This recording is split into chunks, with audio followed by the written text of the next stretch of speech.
ನಮಸ್ಕಾರ ಸ್ನೇಹಿತರೆ. ರಾಜ್ಯದ ರೈತರಿಗೆ ಭರ್ಜರಿ ಗುಡ್ ನ್ಯೂಸ್. ಹತ್ತತ್ರ 51 ಲಕ್ಷ ರೈತರಿಗೆ ಬೆಳೆ ಹಾನಿ ವಿಮೆಯನ್ನ ಒದಗಿಸಿ ಕೊಡುವಂತಹ ಕೆಲಸ ರಾಜ್ಯ ಸರ್ಕಾರ ಮಾಡ್ತಾ ಇದೆ. ಸೊ ನೀವೇನಾದ್ರೂ ರೈತರಾಗಿದ್ರು ಈ ಬೆಳೆ ಹಾನಿ ವಿಮೆಗೆ ಅರ್ಜಿಯನ್ನ ನೀವು ಸಲ್ಲಿಸ್ತಾ ಇದ್ರೆ ನಿಮ್ಮ ಖಾತೆಗಳಿಗೆ 30,000ದಿಂದ 70,000ವರೆಗೂ ಕೂಡ ನಿಮ್ಮ ಅಕೌಂಟ್ಗಳಿಗೆ ದುಡ್ಡು ಜಮಾ ಆಗುತ್ತೆ. ಸೊ ಹಾಗಾದ್ರೆ ಸ್ನೇಹಿತರ ಬನ್ನಿ, ಈ ಹೊಸದಾಗಿ ಈ ಬೆಳೆ ಹಾನಿ ಪರಿಹಾರಕ್ಕಾಗಿ ಅರ್ಜಿ ಸಲ್ಲಿಸೋದು ಹೇಗೆ, ಡಾಕ್ಯುಮೆಂಟ್ಸ್ ಗಳು ಏನೇನ್ ಬೇಕಾಗತ್ತೆ, ಜೊತೆಗೆ ಇದಕ್ಕೆ ಸಂಬಂಧಪಟ್ಟಂತಹ ಸಂಪೂರ್ಣ ಡೀಟೇಲ್ಸ್ ಅನ್ನ ನಿಮ್ಗೆ ತಿಳಿಸ್ಕೊಡ್ತೀನಿ. ಸೊ ಯಾವುದೇ ಬಡ್ಡಿ ಇಲ್ಲದೆ ನಿಮಗೆ ಸಾಲ ಸೌಲಭ್ಯಗಳನ್ನು ಕೂಡ ಒದಗಿಸಿ ಕೊಡ್ತಾ ಇದೆ ರಾಜ್ಯ ಸರ್ಕಾರ. ಸೊ ಈಗಾಗಲೇ ಸಿಎಂ ಆಗಿರ್ತಕ್ಕಂತಹ ಡಿ.ಕೆ. ಶಿವಕುಮಾರ್ ಅವರು ಇನ್ನು ಸಿಎಂ ಆಗಿರಲಿಲ್ಲ. ಆ ಸಂದರ್ಭದಲ್ಲಿ ಸಿದ್ದರಾಮಯ್ಯನವರು ಇದ್ರು. ಆ ಸಂದರ್ಭದಲ್ಲಿನೇ ಬಜೆಟ್ ಮಂಡನೆ ಆಯ್ತು. ಆ ಬಜೆಟ್ ಮಂಡನೆಯಲ್ಲಿ ಕೂಡ ನಿಮಗೆ ಸುಮಾರು 83 ಲಕ್ಷ ರೈತರಿಗೆ ಯಾವುದೇ ಬಡ್ಡಿ ಇಲ್ಲದೆ ನಾವು ಸಾಲವನ್ನ ಒದಗಿಸಿ ಕೊಡ್ತೀವಿ ಅಂತ ಹೇಳಿದ್ರು. ಸೊ ಅದ್ರ ಬಗ್ಗೆನೂ ಕೂಡ ಇನ್ಫಾರ್ಮೇಶನ್ ಬಂದಿರತಕ್ಕಂಥದ್ದು, ಅದ್ರ ಬಗ್ಗೆನೂ ಕೂಡ ಡೀಟೇಲ್ಸ್ ಅನ್ನ ನಾನು ನಿಮ್ಗೆ ಒದಗಿಸಿ ಕೊಡ್ತೀನಿ ಈ ವಿಡಿಯೋದಲ್ಲಿನೇ. ಸೊ ಎರಡು ಟಾಪಿಕ್ ಗಳ ಬಗ್ಗೆ ಈ ವಿಡಿಯೋದಲ್ಲಿ ಮಾಹಿತಿನ ನಿಮಗೆ ತಿಳಿಸ್ಕೊಡ್ತಾ ಇದ್ದೀನಿ. ಆದಷ್ಟು ಈ ವಿಡಿಯೋನ ಕೊನೆವರೆಗೂ ವಾಚ್ ಮಾಡಿ. ಕೊನೆವರೆಗೂ ವಾಚ್ ಮಾಡೋದಷ್ಟೇ ಅಲ್ಲ, ವಿಷಯವನ್ನ ಅರ್ಥ ಮಾಡ್ಕೊಳ್ಳಿಕ್ಕೆ ಪ್ರಯತ್ನ ಮಾಡಿ. ಸ್ನೇಹಿತರೆ, ರೈತರಿಗೆ ಅತಿ ಕಡಿಮೆ ಬಡ್ಡಿ ದರದಲ್ಲಿ ಸಾಲವನ್ನ ಒದಗಿಸಿ ಕೊಡ್ತಾ ಇದೆ ಸರ್ಕಾರ. ಅದಷ್ಟೇ ಅಲ್ಲದೆ ನಿಮಗೆ ಬೆಳೆ ಹಾನಿ ವಿಮೆಯನ್ನ ಒದಗಿಸಿ ಕೊಡ್ತಾ ಇದೆ. ಸೊ ರಾಜ್ಯದ ರೈತರು ಒಂದು ಕಡೆ ಹೆಚ್ಚಿನ ಮಳೆ ಆಗ್ತಾ ಇದ್ರೆ ಇನ್ನೊಂದು ಕಡೆ ಬರಾನೇ ಬೀಳ್ತಾ ಇದೆ. ಮುಂಗಾರಿನ ಮಳೆ ಸುಳಿವೇ ಸಿಗ್ತಾ ಇಲ್ಲ. ಇಂತಹ ಸನ್ನಿವೇಶಗಳು ಎದುರಾಗ್ತಾ ಇದೆ. ಈ ಸಿಚುವೇಶನ್ ಅಲ್ಲಿ ರಾಜ್ಯದ ರೈತರು ತತ್ತರಿಸಿ ಹೋಗಿದ್ದಾರೆ. ಕೆಲವೊಂದಿಷ್ಟು ಸಣ್ಣ ಪುಟ್ಟ ರೈತರು ಸಾಲಗಳನ್ನ ಮಾಡಿಕೊಂಡು ತಮ್ಮ ಬೆಳೆಗಳನ್ನ ಬೆಳೆದಿರ್ತಾರೆ. ಆ ಬೆಳೆಗಳಿಗೆ ಫಲ ಸಿಕ್ಕಿರೋದಿಲ್ಲ. ಫಲ ಸಿಕ್ಕಾದ ತಕ್ಷಣವೇ ಸಾಲವನ್ನ ತೀರಿಸ್ಲಿಕ್ಕೆ ಸಾಧ್ಯ ಅಲ್ವಾ? ಸಾಲ ಸೂಲಗಳಿರ್ತಾವೆ. ಈ ಕಡೆ ಬೆಳೆಗಳು ಸಿಕ್ಕಿರೋದಿಲ್ಲ, ತಿನ್ಲಿಕ್ಕೆ ಅನ್ನ ಇರೋದಿಲ್ಲ. ಅಂತಹ ರೈತರು ಏನ್ ಮಾಡ್ತಿದ್ದಾರೆ, ನೇನ ಹಬ್ಬಕ್ಕೆ ಒಂದು ಹಗ್ಗಿಗೆ ಶರಣಾಗ್ಬಿಡ್ತಾ ಇದಾರೆ, ಸಾವನ್ನಪ್ತಾ ಇದ್ದಾರೆ. ಸೊ ಈ ರೀತಿ ಘಟನೆಗಳನ್ನ, ಪ್ರಕರಣಗಳನ್ನ ತಡೆಗಟ್ಲಿಕ್ಕೆ ರಾಜ್ಯ ಸರ್ಕಾರ ಏನಾದ್ರೂ ಕ್ರಮವನ್ನ ಕೈಗೊಳ್ಳಲೇಬೇಕಲ್ವಾ? ಒಂದು ಸಾಲ ಮನ್ನಾ ಮಾಡಬೇಕು ಅಥವಾ ಬೆಳೆ ಹಾನಿ ವಿಮೆಯನ್ನ ಕೊಡಬೇಕು. ಎರಡರಲ್ಲಿ ಒಂದು ಆಪ್ಷನ್ ಇತ್ತು. ಆದ್ರೆ ಡಿ.ಕೆ. ಶಿವಕುಮಾರ್ ಅವರು ಮತ್ತು ಮುಂಚಿತವಾಗಿನೇ ಸಿಎಂ ಸಿದ್ದರಾಮಯ್ಯನವರು ಕೂಡ ಹೇಳಿದ್ರು, ನಾವು ಬೆಳೆ ಹಾನಿ ವಿಮೆಯನ್ನ ಒದಗಿಸಿ ಕೊಡ್ತೀವಿ. ಸುಮಾರು 30,000ಕ್ಕಿಂತ ಹೆಚ್ಚಿನ ಹೆಕ್ಟರ್ ಅಷ್ಟು ಭೂಮಿಗಳು ನಾಶ ಆಗಿದ್ವು. ಅಲ್ಲಿ ಕೂಡ ಬೆಳೆ ಹಾನಿ ವಿಮೆಯನ್ನ ಒದಗಿಸಿ ಕೊಡಲಾಗಿತ್ತು. ಈಗ ಮತ್ತೆ ವೆರಿಫಿಕೇಶನ್ ನಡೀತಾ ಇದೆ, ಮತ್ತೆ ಅರ್ಜಿಯನ್ನ ಕರೆದಿದ್ದಾರೆ. ಸೊ ನೀವು ಅರ್ಜಿಯನ್ನ ಸಲ್ಲಿಸಬಹುದಾಗಿರುತ್ತೆ. ಬೆಳೆ ಹಾನಿ ವಿಮೆಗೆ ಮೊದಲು ನೀವು ಅರ್ಜಿಯನ್ನ ಸಲ್ಲಿಸಬೇಕು. ಅಲ್ಲಿ ವೆರಿಫಿಕೇಶನ್ ಆಗತ್ತೆ. ಅಪ್ರೂವಲ್ ಕೊಟ್ಟ ತಕ್ಷಣ ನಿಮಗೆ ಬೆಳೆ ಹಾನಿ ಎಷ್ಟು ಜಮಾ ಆಗಬೇಕು ಅದು ಜಮಾ ಆಗತ್ತೆ. ಅದ್ರ ಬಗ್ಗೆ ನಾನು ಹೇಳ್ತಾ ಹೋಗ್ತೀನಿ, ಕೇಳಿಸ್ಕೊಳ್ಳಿ. ಈ ಬೆಳೆ ಹಾನಿ ಪರಿಹಾರಕ್ಕಾಗಿ ನೀವು ಅರ್ಜಿ ಸಲ್ಲಿಸಲಿಗೆ ಬೇಕಾಗುವಂತಹ ದಾಖಲಾತಿಗಳನ್ನ ನಾನು ಹೇಳ್ತಾ ಹೋಗ್ತೀನಿ. ಫ್ರೂಟ್ಸ್ ID ಬೇಕಾಗತ್ತೆ ರೈತರದು. ಇನ್ನು RTC ಬೇಕಾಗತ್ತೆ, ಅಂದ್ರೆ ಪಹಣಿವು ಕೂಡ ಬೇಕಾಗತ್ತೆ. ಈ ಪಹಣಿ ಎಷ್ಟು ಇಂಪಾರ್ಟೆಂಟ್ ಅಂದ್ರೆ ಎಲ್ಲ ಯೋಜನೆಗಳನ್ನ ನೀವು ಇದರಿಂದ ಪಡ್ಕೊಳ್ಬಹುದು. ಇದು ನಿಮ್ಮ ಹೆಸರಲ್ಲೇ ಇರ್ಬೇಕು, ಮತ್ತೆ ಆಧಾರ್ ಕಾರ್ಡ್ಗೆ ಲಿಂಕ್ ಆಗಿರ್ಬೇಕು. ಸೊ ಈ ಪಹಣಿ ಆಧಾರ್ ಕಾರ್ಡ್ಗೆ ಲಿಂಕ್ ಆಗಿ ನಿಮ್ಮ ಹೆಸರಿನಲ್ಲಿ ಇತ್ತಪ್ಪ ಅಂದ್ರೆ ನಿಮ್ಮ ಆಸ್ತಿ ಪಾಸ್ತಿಗಳನ್ನು ಕೂಡ ಯಾರೋ ಬಂದು ಲಪಟಾಯಿಸ್ಕೊಂಡು ಹೋಗಕ್ಕಾಗೋದಿಲ್ಲ.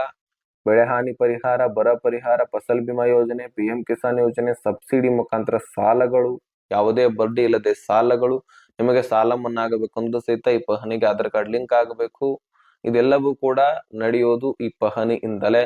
ಪಹಣಿಗೆ ಆಧಾರ್ ಕಾರ್ಡ್ ಲಿಂಕ್ ಆಗಬೇಕಂದ್ರೆ ನಿಮ್ಮ ಹತ್ತಿರದ ಅಥವಾ ತಾಲೂಕಿನಲ್ಲಿ ಇರ್ತಕ್ಕಂತಹ ಗ್ರಾಮ ಪಂಚಾಯತಿಗೆ ಹೋದ್ರೆ ಗ್ರಾಮ ಲೆಕ್ಕಾಧಿಕಾರಿಗಳು ಲಿಂಕ್ ಮಾಡಿಸ್ಕೊಳ್ತಾರೆ. ಓಕೆ.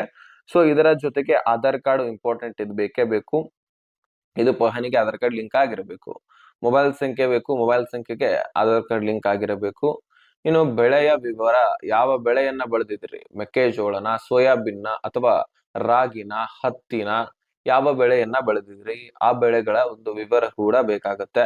ಸೊ ಬೆಳೆ ಹಾನಿ ಆಗಿರುವಂತಹ ಫೋಟೋಸ್ಗಳು ಕೂಡ ಬೇಕಾಗತ್ತೆ. ಈಗ ಎಷ್ಟು ನಿಮ್ಮ ಬೆಳೆ ಹಾನಿ ಆಗದೆ, ಈಗ ಬೇಸಿಗೆ ಬಿದ್ದಿದೆ, ಅದರ ಜೊತೆಗೆ ಹಿಂದಿನ ಒಂದು ದಿನಗಳಲ್ಲಿ ಹೆಚ್ಚಿನ ಮಳೆ ಆಗಿತ್ತು, ಅವುಗಳ ಫೋಟೋವನ್ನ ತೆಗೆದುಕೊಂಡಿಟ್ಟಿದ್ರೆ ಸೊ ಅದರ ಬಗ್ಗೆ ನೀವು ಇಲ್ಲಿ ವಿವರವನ್ನ ಅಧಿಕಾರಿಗಳಿಗೆ ತೋರಿಸ್ಬೇಕಾಗತ್ತೆ. ಈ ರೀತಿ ಬೆಳೆ ಹಾನಿ ಆಗಿತ್ತು ನಮ್ದು ಕೂಡ ಅಂತ. ಸೊ ಅವುಗಳನ್ನ ತೋರಿಸಿದ್ರೆ ಅವರು ನೋಡಿಕೊಳ್ತಾರೆ. ಸೊ ಜೊತೆಗೆ ಈಗ ಸಮೀಕ್ಷೆ ನಡೀತಾ ಇದೆ. ಬೆಳೆ ಹಾನಿ ಸುಮ್ನೆ ನಿಮಗೆ ಸಿಗೋದಿಲ್ಲ. ಸಮೀಕ್ಷೆ ಮತ್ತು ಪಂಚನಾಮೆಯ ಆಧಾರದ ಮೇಲೆ ನಿಮಗೆ ಬೆಳೆ ಹಾನಿ ವಿಮೆಯನ್ನ ಒದಗಿಸಿಕೊಡಲಾಗತ್ತೆ. ಇನ್ನು ಡಾಕ್ಯುಮೆಂಟ್ಸ್ ಗಳು ಆತಪ್ಪ ಅಂದ್ರೆ ಇನ್ನು ನೀವು ಅರ್ಜಿ ಸಲ್ಲಿಸಲಿಕ್ಕೆ ರೈತ ಸಂಪರ್ಕ ಕೇಂದ್ರಕ್ಕೂ ಕೂಡ ಹೋಗಬಹುದು. ಮುಖ್ಯವಾಗಿ ಕೇಂದ್ರಗಳಿವು. ಇನ್ನು ಗ್ರಾಮ ಲೆಕ್ಕಾಧಿಕಾರಿಗಳು ಗ್ರಾಮ ಪಂಚಾಯತಿಗೆ ಹೋಗಿ ಅರ್ಜಿಯನ್ನ ಸಲ್ಲಿಸಬಹುದು, ಕಂದಾಯ ಇಲಾಖೆಗೆ ಕೂಡ ಹೋಗಿ ಅರ್ಜಿಯನ್ನ ಸಲ್ಲಿಸಬಹುದು. ಇವುಗಳಷ್ಟೇ ಅಲ್ಲದೆ ಗ್ರಾಮ ಒನ್, ಕರ್ನಾಟಕ ಒನ್ ಮತ್ತು CSC ಸೆಂಟರ್ಗಳಿಗೂ ಕೂಡ ಹೋಗಿ ಅರ್ಜಿಯನ್ನ ಸಲ್ಲಿಸಬಹುದಾಗಿರುತ್ತೆ ಸಾಮಾನ್ಯವಾಗಿ. ಸೊ ಅಲ್ಲಿ ಹೋಗಿ ಕೂಡ ಇವುಗಳನ್ನ ತೆಗೆದುಕೊಂಡು ಹೋಗಿ ಅರ್ಜಿಯನ್ನ ಸಲ್ಲಿಸಬಹುದು, ಡಾಕ್ಯುಮೆಂಟ್ಸ್ ಗಳನ್ನ, ಮತ್ತು ನಿಮ್ಮ ಅರ್ಹತೆಯನ್ನ ಚೆಕ್ ಮಾಡಲಾಗತ್ತೆ. ಸೊ ಇದಿಷ್ಟು ಮಾಡಿದಾಗ ನಿಮಗೆ ಬೆಳೆ ಹಾನಿ ಪರಿಹಾರ ಒಂದು ಸುಮಾರು 30,000ಕ್ಕಿಂತ ಹೆಚ್ಚಿನ ದುಡ್ಡು ಸಿಗತ್ತೆ. ಯಾರು ನೀರಾವರಿ ಭೂಮಿಗಳನ್ನ ಹೊಂದಿದ್ದೀರಿ, 1 ಹೆಕ್ಟರ್ಗೆ ಅದು 2 ಹೆಕ್ಟರ್ ಹೊಂದಿದ್ರೆ 60,000ದಿಂದ 70,000ವರೆಗೂ ಕೂಡ ದುಡ್ಡು ಜಮಾ ಆಗುವಂತದ್ದು. ಇನ್ನು NDRF ಕುಸ್ಕಿ ಜಮೀನಿದ್ರೆ ಅವ್ರಿಗೆ 20,000 ಅಥವಾ 25,000ವರೆಗೂ ಕೂಡ ದುಡ್ಡು ಜಮಾ ಆಗಲಿದೆ ಅಂತ ಮಾಹಿತಿ ಸಿಗ್ತಾ ಇದೆ. ಇನ್ನು ಸ್ನೇಹಿತರ, ಬೆಳೆ ಹಾನಿ ಪರಿಹಾರದ ಬಗ್ಗೆ ಅಂತೂ ನಿಮಗೆ ಮಾಹಿತಿ ತಿಳಿತು. ಸೊ ಹೇಗೆ ಅಪ್ಲಿಕೇಶನ್ ಹಾಕ್ಬೇಕು, ಅರ್ಹತೆ ಏನೇನ್ ಹೊಂದಿರಬೇಕು ಅಂತ. ಇನ್ನು ಸಾಲ ಮನ್ನಾದ ಬಗ್ಗೆನೂ ಕೂಡ ಬಹಳಷ್ಟು ಜನ ಕೇಳ್ತಾ ಇದ್ರಿ. ಇನ್ನು ಸಾಲ ಬಡ್ಡಿ ಇಲ್ಲದೆ ಕೊಡ್ತಾ ಇದ್ದಾರೆ ರಾಜ್ಯ ಸರ್ಕಾರ ಅಂತಾನು ಕೂಡ ಕೇಳ್ತಾ ಇದ್ರಿ. ಹೌದು, ಇದನ್ನ ಸ್ವತಃ ಸಿದ್ದರಾಮಯ್ಯನವರೇ ಸ್ಪಷ್ಟನೆ ಪಟ್ಕೊಟ್ಟಿದ್ರು. ಈಗಾಗಲೇ ಮಾರ್ಚ್ 6ನೇ ತಾರೀಕು ಬಜೆಟ್ ಮಂಡನೆ ಆಗುತ್ತೆ. ಆ ಬಜೆಟ್ ಮಂಡನೆಯಲ್ಲಿ ಸುಮಾರು 83 ಲಕ್ಷ ರೈತರಿಗೆ ನಮ್ಮ ರಾಜ್ಯದಲ್ಲಿ ಯಾವುದೇ ಬಡ್ಡಿ ಇಲ್ಲದೆ ನಾವು ಸಾಲವನ್ನ ಒದಗಿಸಿಕೊಡುವಂತಹ ಕೆಲಸ ಮಾಡ್ತೀವಿ ಅಂತ ಹೇಳಿದ್ರು. ಆದ್ರೆ ಸಂಪೂರ್ಣವಾಗಿ ಬಡ್ಡಿಯನ್ನ ತೆಗೆದು ಬಿಡ್ತಾರಂತ ಹೇಳಿಕ್ ಸಾಧ್ಯ ಇಲ್ಲ. ಸ್ವಲ್ಪ ಮಟ್ಟಿಗೆ ಆದ್ರೆ ಬಡ್ಡಿ ಇರುತ್ತೆ, ಕಡಿಮೆ ಬಡ್ಡಿ ಇರುತ್ತೆ, ಸಂಪೂರ್ಣವಾಗಿ ಕಡಿಮೆ. ಈಗ ಸೊಸೈಟಿಯಲ್ಲಿ ಇರತ್ತಲ್ವಾ, ಆ ರೀತಿ ಆ ರೇಂಜ್ಗೆ ಬಡ್ಡಿ ಇರುತ್ತೆ. ಆದ್ರೆ ನಿಮಗೆ 50,000ದಿಂದ 1,00,000ದವರೆಗೂ ಕೂಡ ಸಾಲ ಸೌಲಭ್ಯ ಒದಗಿಸಿ ಕೊಡ್ತಾರೆ. ಅದರಿಂದ ನೀವು ಏನೇ ಯೂಸ್ ಮಾಡ್ಕೊಳ್ಳಿ, ಅಂದ್ರೆ ಬರೀ ಈಗ ಕೆಲವೊಂದಿಷ್ಟು ಯೋಜನೆಗಳಿದಾವೆ. ಈಗ ಪಶು ಶೆಡ್ ಗೋಸ್ಕರ ಒಂದು ಯೋಜನೆ ಇದೆ. ಅದು ಹೇಗಂದ್ರೆ, ನೀವು ಅದರಲ್ಲಿ ದುಡ್ಡು ಪಡ್ಕೊಂಡ್ರೆ ನೀವು ಪಶು ಶೆಡ್ ಗಳನ್ನೇ ರೆಡಿ ಮಾಡಬೇಕು. ಅದನ್ನ ಹೊರತುಪಡಿಸಿ ಏನೋ ರೆಡಿ ಮಾಡ್ಲಿಕ್ಕೆ ಆಗೋದಿಲ್ಲ. ಅದನ್ನ ರೆಡಿ ಮಾಡಿ ಅದನ್ನ ಫೋಟೋಸ್ ಅನ್ನ ಕಳಿಸ್ಬೇಕು ನೀವು. ಈ ರೀತಿ ಇರತ್ತೆ. ಅವಾಗ ಹಂತ ಹಂತವಾಗಿ ದುಡ್ಡು ಜಮಾ ಆಗತ್ತೆ. ಇದು ಹಾಗಿಲ್ಲ. 1,00,000 ರೂಪಾಯಿ ಇತ್ತಪ್ಪ ಅಂದ್ರೆ ಅದರಲ್ಲಿ ನಿಮ್ಗೆ ದುಡ್ಡು ಕೊಟ್ಬಿಟ್ರೆ ಅದರಿಂದ ನೀವೇನೇ ಉಪಯೋಗ ಮಾಡ್ಕೊಳ್ಳಿ, ಉಳಿಮೆ ಮಾಡ್ಕೊಳ್ಳಿ, ಅಥವಾ ನಿಮ್ಮ ಮಕ್ಕಳ ವಿದ್ಯಾಭ್ಯಾಸಕ್ಕಾದ್ರೂ ಯೂಸ್ ಮಾಡ್ಕೊಳ್ಳಿ, ಅಥವಾ ನಿಮ್ಮ ಮನೆಗೆ ಯೂಸ್ ಮಾಡ್ಕೊಳ್ಳಿ. ಏನ್ ಯೂಸ್ ಮಾಡ್ಕೊಳ್ತೀರಿ ಮಾಡ್ಕೊಳ್ರಪ್ಪ. ನಮ್ಮ ದುಡ್ಡನ್ನ ರಿಟರ್ನ್ ಕೊಟ್ರೆ ಸಾಕು. ಅದು ಎಷ್ಟು ಕಡಿಮೆ ಬಡ್ಡಿ ಅಷ್ಟು ರಿಟರ್ನ್ ಕೊಟ್ರೆ ಸಾಕು. ನೀವು ಹೆಚ್ಚಿನ ಬಡ್ಡಿ ಕೊಡಂತ ನಾವು ಹೇಳೋದಿಲ್ಲ, ಅಥವಾ ನೀವು ಇದಕ್ಕಾಗಿನೇ ಯೂಸ್ ಮಾಡಿ ಅಂತಾನು ಕೂಡ ನಾವು ಹೇಳೋದಿಲ್ಲ ಅಂತ ಸರ್ಕಾರ ಹೇಳ್ತಾ ಇದೆ. ಸೊ ಹೀಗಾಗಿ ಸುಮಾರು ರಾಜ್ಯದಲ್ಲಿ ಬಡ ರೈತರು ಹಾಗೂ ಹೀಗೂ ಅಂದ್ರು ಒಂದು 50ರಿಂದ 55 ಲಕ್ಷ ಸಿಗ್ತಾರೆ. ಆದ್ರೆ ರಾಜ್ಯ ಸರ್ಕಾರ ಅಂದಾಜಿನ ಪ್ರಕಾರ ಸುಮಾರು 83 ಲಕ್ಷದ ರೈತರಿಗೂ ಕೂಡ, ಅಂದ್ರೆ ಇನ್ನೂ ಹೆಚ್ಚಿನ ರೈತರಿಗೂ ನಾವು ಸಾಲವನ್ನ ಕೊಡ್ತೀವಿ ಯಾವುದೇ ಬಡ್ಡಿ ಇಲ್ಲದೆ ಅಂತ ನಿರೀಕ್ಷೆಯನ್ನ ಕೊಟ್ಟಿದೆ. ಆದ್ರೆ ಇಲ್ಲಿ ಆಶ್ವಾಸನೆ ಕೊಟ್ಟ ತಕ್ಷಣ ಯಾವುದೇ ರೀತಿಯಾದಂತಹ ಅಧಿಕೃತ ಮಾಹಿತಿ ಬಂದಿರಲಿಲ್ಲ. ಯಾಕಂದ್ರೆ ಇದಕ್ಕೋಸ್ಕರ ಸಪರೇಟ್ ಆಗಿ ವೆಬ್ಸೈಟ್ ಅನ್ನ ಕ್ರಿಯೇಟ್ ಮಾಡುವಂತಹ ಒಂದು ನಿರ್ಧಾರ ಸರ್ಕಾರ ಮಾಡಿತ್ತು. ಇನ್ನು ಈ ಒಂದು ವೆಬ್ಸೈಟ್ ಗಳನ್ನ ಮತ್ತು ಇದರ ಬಗ್ಗೆ ಹೆಚ್ಚಿನ ವಿಷಯಗಳನ್ನ ಜುಲೈ ತಿಂಗಳಲ್ಲಿ ನಮಗ್ ತಿಳಿಸ್ತದೆ ಅಂತೆ. ಮತ್ತು ಜುಲೈ ತಿಂಗಳಲ್ಲಿ ಇದ್ರ ಬಗ್ಗೆ ಒಂದು ವೆಬ್ಸೈಟ್ ಕೂಡ ಕ್ರಿಯೇಟ್ ಮಾಡಲಾಗತ್ತೆ. ಸೇವಾ ಸಿಂಧು ತರಾನೇ, ಅಥವಾ ಸೇವಾ ಸಿಂಧು ಪೋರ್ಟಲ್ ಅಲ್ಲಿನೇ ಇದನ್ನ ಕೂಡ ಸೇರ್ಪಡೆ ಮಾಡ್ಕೊಳ್ಬಹುದು. ಸೊ ಅವಾಗ ನೀವು ಅರ್ಜಿಯನ್ನ ಸಲ್ಲಿಸ್ಬಿಟ್ಟು ನೀವು ಹಂತ ಹಂತವಾಗಿ ದುಡ್ಡನ್ನ ಪಡ್ಕೊಳ್ಬಹುದು. ಮತ್ತೆ ರಿಟರ್ನ್ ಕೂಡ ಅದನ್ನ ಜಮಾ ಮಾಡ್ಬೇಕಾಗತ್ತೆ. ಅದರದೇ ಆದಂತಹ ಒಂದು ಶೆಡ್ಯೂಲ್, ಅದರದೇ ಆದಂತಹ ಒಂದು ಪ್ರೊಸೆಸರ್ ಅನ್ನ ಮಾಡ್ತಾರೆ. ಅದರ ಪ್ರಕಾರ ನಾನು ನಿಮಗೆ ವಿವರವನ್ನ ತಿಳಿಸ್ತೀನಿ. ಸದ್ಯಕ್ಕೆ ಪೂರ್ತಿಯಾಗಿ ಡೀಟೇಲ್ಸ್ ಕೊಟ್ಟಿಲ್ಲ. ಅತಿ ಶೀಘ್ರದಲ್ಲಿ ಎನ್ನುವಂತಹ ಮಾಹಿತಿಯನ್ನ ಇಲ್ಲಿ ಸರ್ಕಾರ ಕೊಟ್ಟಿರ್ತಕ್ಕಂಥದ್ದು, ಕಾಯ್ದು ನೋಡ್ಬೇಕಾಗಿದೆ. ಇನ್ನು ಸಾಲ ಮನ್ನಾ ಬಗ್ಗೆ ಹೇಳೋದಾದ್ರೆ, ನಿಮಗೆ ಸಾಲ ಮನ್ನಾ ಆಗೋದಿಲ್ಲ. ಆ ಕಡೆ ಯಾವುದೇ ಬಡ್ಡಿ ಇಲ್ಲದೆ ಸಾಲವನ್ನು ಒದಗಿಸಿ ಕೊಡ್ತಾರೆ ಮತ್ತು ಬೆಳೆ ಹಾನಿ ಪರಿಹಾರ ಸಿಗತ್ತೆ. ಇನ್ನು ನಿಮಗೆ ಯಾವುದೇ ಒಂದು ಸಾಲ ಮನ್ನಾ ಆಗೋದಿಲ್ಲ.